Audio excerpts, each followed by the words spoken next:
Hello à tous, alors comme je l'ai expliqué dans ma vidéo précédente, j'ai la chance de participer à la review de modèle Cybergun avec d'autres youtubeurs francophones. Donc on va faire classique, ce que je n'ai pas l'habitude de faire, on va commencer par la boîte. Si vous aimez Disneyland, ça devrait vous plaire.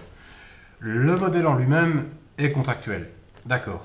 Mais alors les photos illustratrices tout autour, c'est un peu n'importe quoi. Donc dans le dessus, on a un Gold Cup de chez Army. On peut reconnaître ici, c'est pas non plus le vrai Gold Cup, c'est clairement la réplique de chez Army, parce que je reconnais assez bien les détails et les marquages. Dans le coin supérieur droit, on a un Smith & Wesson Compact Pro Snub, qu'on reconnaît à son marquage Wesson et à son Heavy Barrel, donc qui est du type du Wilson, donc comme celui-ci. Ici, on a un 1911 Military qu'on reconnaît par son chien militaire et par ses plaquettes et par sa sûreté, donc c'est un 1911 Military un peu comme l'Inokatsu. On reconnaît les détails ici. Et dans le bas, on a une hausse réglable type auto-ordonnance qui n'a rien à voir avec la hausse Bomard qui est présentée sur le modèle. Donc ça, c'était pour la boîte d'illustration. Moi, j'en parle plus, c'est Mickey Mouse ce truc. Alors, à l'intérieur de la boîte, une notice explicative anglais, français, espagnol, allemand. Alors, le modèle en lui-même. Première surprise, la peinture. Moi personnellement, j'aime pas du tout. Donc c'est une peinture gris pailleté, genre Saturday Night Fever. Pour moi perso, c'est pas du tout réaliste. Ensuite, le modèle en lui-même et les marquages. Ça, je vais y revenir en détail. La boîte de côté. Donc le modèle est prétendument un Colt Mark IV série 70, mais en fait c'est un Hi-Capa. Et il se trouve que Colt n'a jamais fabriqué de Hi-Capa. En fait, c'est pas Ordonnance qui a lancé la mode des carcasses Hi-Capa. Au début, ces carcasses étaient en polymère et en alliage. Maintenant, récemment, par Ordonnance fabrique un modèle, donc le 1445 full metal, donc probablement une glissière en acier et une carcasse en duralumine. Duralumine, c'est un matériau qui a été développé pour l'aviation dans les années 50-60 et qui est beaucoup utilisé dans l'armement RS. Par exemple, la R15, donc la M16, est en duralumine. Donc ici, on a un modèle qui ressemble très fort donc un par ordonnance 1445. Alors on pourrait dire oui, ça pourrait être un custom de Colt, donc un custom qui serait parti d'une glissière de Colt série 70 qui aurait été montée sur une carcasse par ordonnance. Le problème c'est que la glissière n'est pas du tout plausible, dans le sens où les marquages sont bien les marquages d'un modèle Government, mais les stries de préhension sont des stries inclinées qui sont apparues à l'époque avec le Gold Cup en fait. Donc il n'existe pas de carcasse Government avec des stries inclinées. Pour montrer une carcasse correcte, on peut prendre le Marui par exemple. Donc le Marui a les bons marquages, qui sont à la bonne place et qui ont la bonne taille, et ils ont les stries verticales. Donc ils sont les stries typiques d'un Government, avec son chien fin, donc qui n'est pas le modèle militaire. Donc pour revenir à celui-ci, donc les marquages ne sont pas corrects. En plus, les marquages étaient gris aluminium, parce qu'ils ne sont pas peints, ils sont en fait gravés dans la peinture. Donc ça, ce qui fait ressortir la matière aluminium de la carcasse.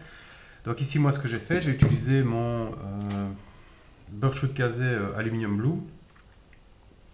C'est pas celui-là d'ailleurs, c'est celui-là, l'aluminium black plutôt, que j'ai appliqué avec un pinceau, ce qui est venu en fait noircir les marquages, donc sans les faire disparaître, donc ça les a atténués un petit peu. Comme le dit si bien Blaise, ils auraient mieux fait sur ce coup-ci de ne pas mettre de marquage du tout plutôt que de mettre des marquages impossibles. Donc en fait, si vous avez un souci avec ces marquages, ne commencez pas à poncer ou maquiller, il suffit de passer un petit peu d'aluminium black de chez Birchwood Casey pour les rendre, pour les atténuer. Le modèle en lui-même, la glissière est en aluminium, donc pourrait être complètement décapée, polie sans subir de vieillissement et d'oxydation.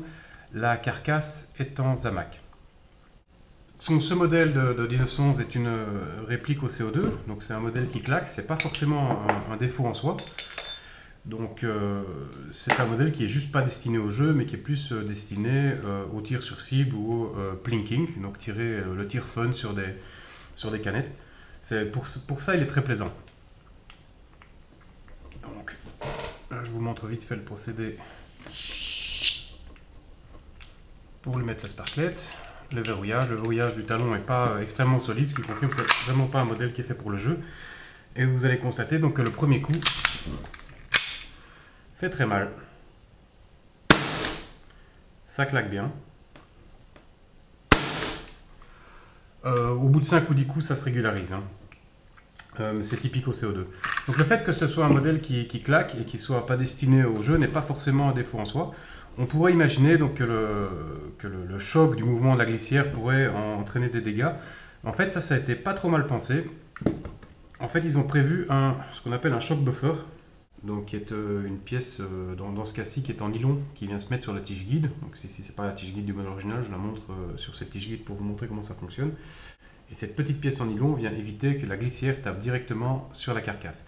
Bon, le nylon, moi je suis pas trop fan parce que je pense que ok, ça fait peut-être son effet, mais je trouve ça encore un petit peu trop dur. Donc j'ai monté un shock buffer en caoutchouc. Alors la peinture est pas trop mal appliquée, bien qu'elle soit, comme je vous l'ai expliqué, pailletée. Donc ça se voit pas super fort sur l'image, mais moi en live, je ne vois que ça. Donc cette peinture est pas trop mal appliquée, mais elle n'est pas très solide. Donc pour moi c'est un défaut dans le sens où il ne va pas se patiner naturellement, mais il y a des éclats qui vont partir un peu partout. Autre petit souci, donc la finition, la détente a été donc chromée et on voit très fort les marques d'éjection de la pièce. Et pareil pour le chien, donc le marteau, il y a pas mal de traces de moulage, donc qui ne sont pas extraordinaires. Je vais remédier à tout ça lorsque je ferai ma version custom de ce modèle. Enfin, out of the box, je dirais que j'ai déjà vu mieux, surtout en termes de solidité de peinture. Sinon, à part ça, le modèle n'est pas vilain. Je veux dire, on peut aimer ce type de finition, il faut juste savoir que ça n'existe pas en RS. Alors, autre petit souci que j'avais sur mon modèle, la hausse donc, est réglable en hauteur. Et bien, le ressort donc, qui se trouve à l'intérieur, qui permet d'élever cette hausse, était manquant. Donc, moi, ça a été vite fait. J'ai une boîte à rabio, donc une boîte à pièces, et j'ai rajouté ce petit ressort, ce qui m'a permis de régler la réplique. Et comme vous le verrez plus tard sur la démonstration de tir, il y a moyen de faire pas mal de résultats avec ce modèle. Autre détail qui m'a frappé, comme les autres youtubeurs, c'est le poids de la détente. Donc je l'ai mesuré, le poids de la détente est à 1,935 kg, ce qui est beaucoup trop. En général, quand je tire, mes détentes sont réglées à 1 kg, c'est déjà beaucoup, je tire plutôt à 900 grammes, à 800 ou 900 grammes.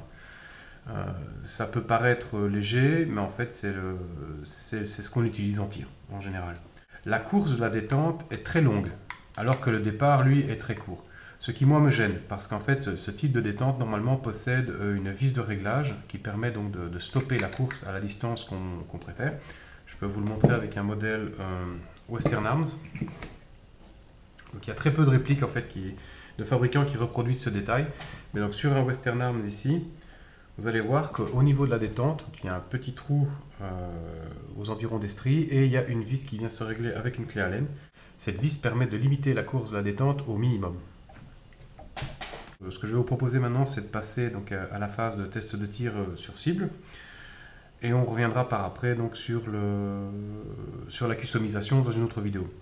Ah oui, il y a un adaptateur silencieux qui est fourni sur ce modèle. Je ne crois pas que mes petits camarades l'auront montré avec un silencieux monté, donc ça je peux le faire ici. Donc cet adaptateur est en plastique, donc c'est pas forcément un défaut non plus. Quand on le sait, c'est que cet adaptateur est fragile, donc ça aurait été beaucoup mieux d'avoir un adaptateur en métal, mais enfin en même temps, en étant prudent et soigneux, il n'y a pas de souci.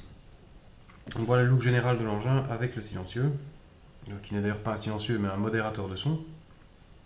Colt Mark IV série 70 de chez Cybergun. Premier test à 8 mètres.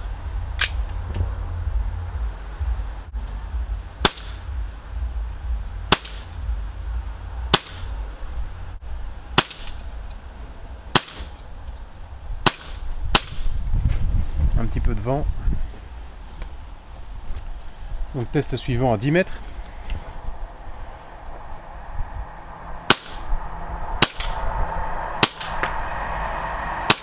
Merci pour le train. Il fait 23 degrés, il y a beaucoup de vent, nuageux.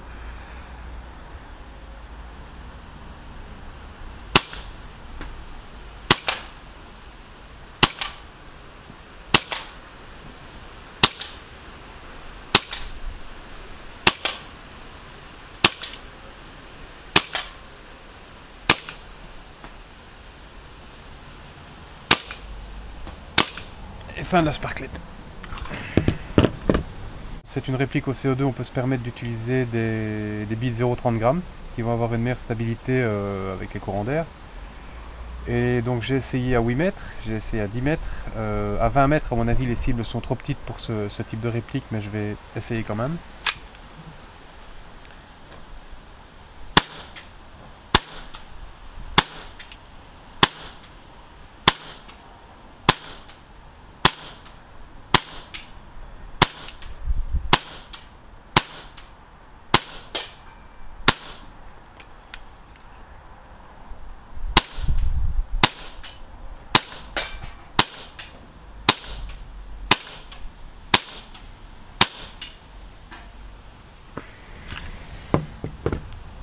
Pas terrible.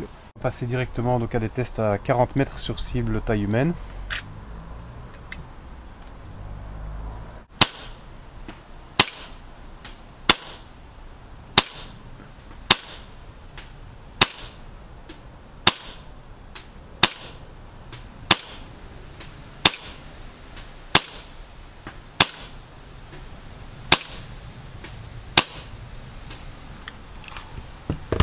Ça touche plutôt pas mal. Alors petit break nettoyage, parce que j'avais des petits problèmes d'enrayage. Comme vous pouvez le voir ici, c'était pas du luxe. Donc il faut savoir qu'une réplique doit se rôder. Donc la peinture qui se trouve sur les rails va partir petit à petit dans les premières dizaines, centaines de tirs. Cette peinture ne va pas disparaître, elle va s'accumuler sur les rails, s'accumuler dans la mécanique. Donc il est essentiel de l'enlever. Donc assez dégoûtant. Donc on poursuit avec une nouvelle sparklette, ça va taper sans doute beaucoup trop fort.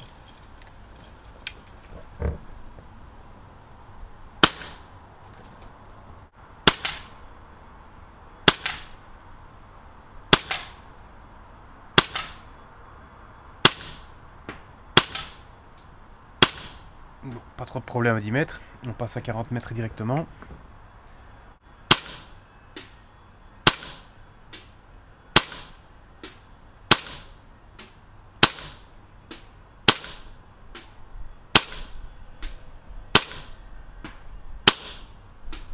Voilà, donc à 40 mètres, le Colt Mark IV de chez Cybergun fait le boulot.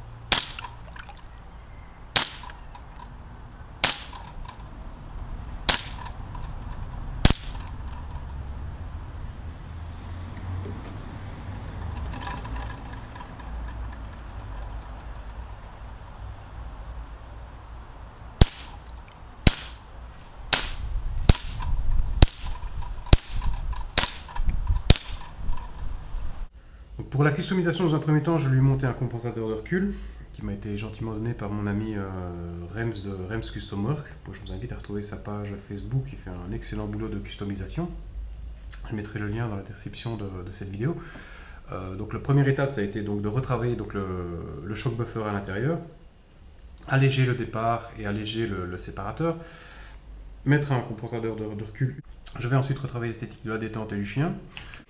Donc je vais probablement faire une patine ou une simulation comme je l'ai fait pour le Wilson Combat, donc que vous pouvez retrouver ici, où à partir d'un modèle cheap et un bon petit coup d'aérographe, on arrive à simuler l'effet bois avec du plastique.